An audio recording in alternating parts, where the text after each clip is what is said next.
About multiculturalism as meaning that we have people come to Britain from other parts of the world that generally, make the place look a bit brighter and jollier and give us restaurants far better than we could have managed on our own, of which I have no doubt, then fine.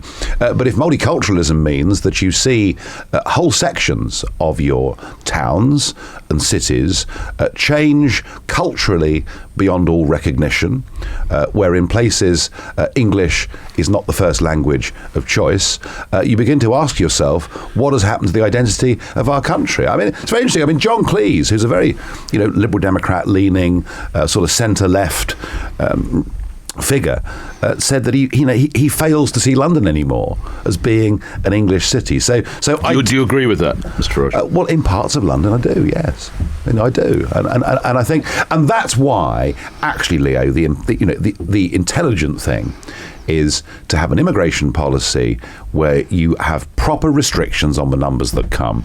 If you have an uncontrolled flow, the hopes of people assimilating and becoming part of one society are virtually impossible. But you're right, it's very difficult territory. I remember saying a couple of years ago that I called a train out from Charing Cross, and it wasn't until we got past sort of Grove Park that I generally heard English spoken around me. And I mean, I was met with a sort of avalanche of abuse from those that support multiculturalism, who tend to live in £3 million houses in Notting Hill and think mass immigration's good because it gives them cheaper nannies. But in terms of the makeup of our society, Leo, I agree with you.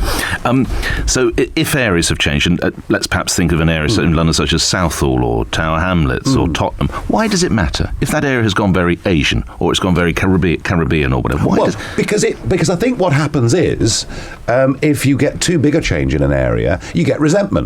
You get resentment from the population that were there to begin with, and sometimes you sort of get the reinforcement of a whole area as being culturally completely different to its neighbour. Now, some may say that's fine. I actually think that I'd rather live in a society where, regardless of race or class, for that matter, people mixed together and lived in a big community. I mean, the class thing's equally, a problem. I mean, if you sorry, the class thing. We'll take well. I'm talking about wealth. I see. I mean, look at Kensington and Chelsea. The rich all live in gated communities.